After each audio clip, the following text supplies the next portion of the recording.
All right, greetings YouTube neighbors. So this is one of the first products I guess I wanted to show off a little bit this year. I actually just got this thing a couple days ago. It's a Ryobi 40 volt chainsaw with a 14-inch bar. Comes with a 40 volt battery, and then this is the 4 amp version. They make a couple different versions of the amperage on the battery. So yesterday I was using, I think, my 2.6 that came with my weed whip on this thing, and I used it. You can see the trees here. We got some monster trees, so obviously this saw isn't meant for anything like these giant cottonwoods, but what I'm hoping is I can use it kind of as a trail chainsaw or cutting up little stuff. So I just wanted to show you kind of what it's capable of. I did use it a little bit yesterday, and I would give it an underwhelming rating.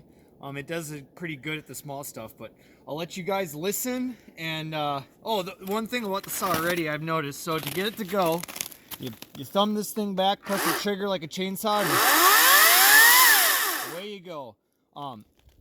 So it's a little goofy just to get used to. And then the chain brake is not really a chain brake. It doesn't do anything. It's just a guard. Normal chainsaw, when you pop this thing forward, it actually locks the blade right where it is. And I don't know always what the reason is. Obviously, if you leave it running and you set it down, you want to hit the chain brake on so it can't engage. This one, that isn't going to happen. But another reason why you generally want a chain brake is if you're doing something and it kicks back and kicks like this, your hand hits that chain brake, it stops the blade before it hits you. This one, there's no such thing. Now granted, this has nowhere near the juice of a gas chainsaw. I know they tell you light gas power, but I got a farm steel variant and it's not even close. But enough of me talking, let's get cut.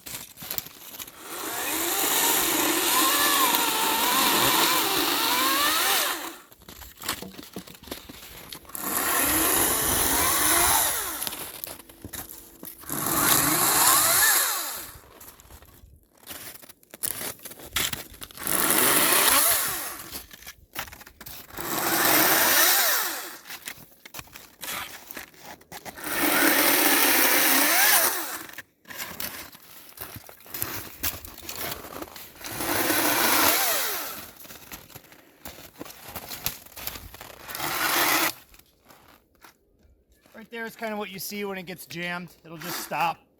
You got to give it a second. Back up the speed.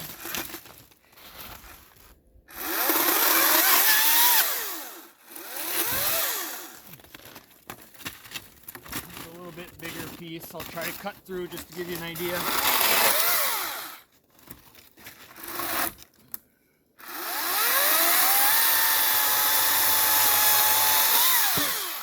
The trick is there, you can hear the chain speed, making sure the chain speed stays up where it needs to be.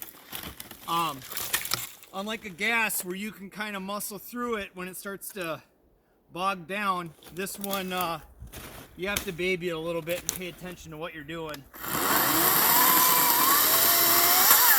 These are old rotten cottonwoods, as you can see. They're giant, but they're not particularly dense. They're nothing like an oak.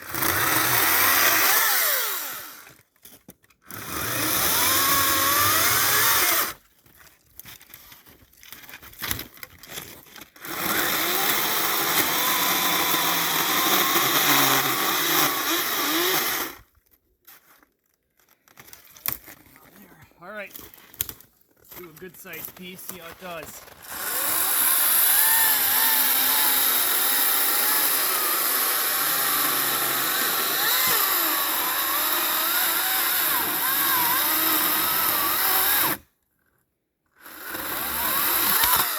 There she goes.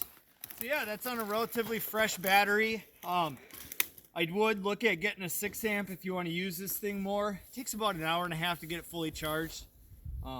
Otherwise, it's not that bad. You know, if you're a small-time person looking to get a decent chainsaw just for the property, and you're not doing stuff like this all the time, this would be a great saw for you. If you're gonna cut wood a lot, like I do, this might just be a supplement saw for you. So, with that, I'm gonna keep working.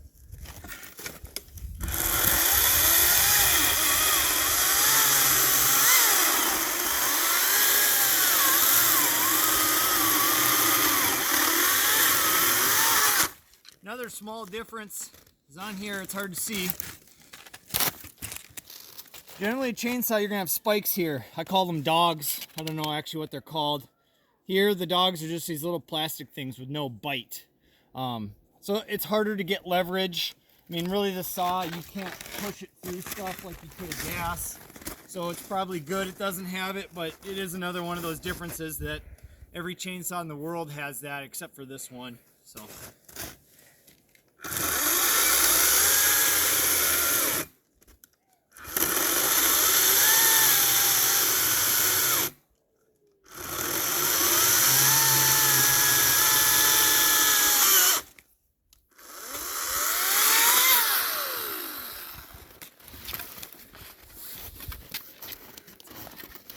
Thankfully I got a big wood boiler so I can cut this stuff a little bigger.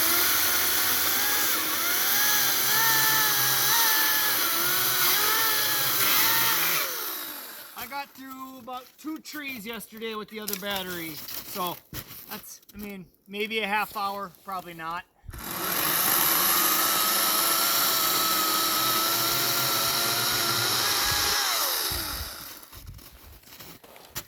All right.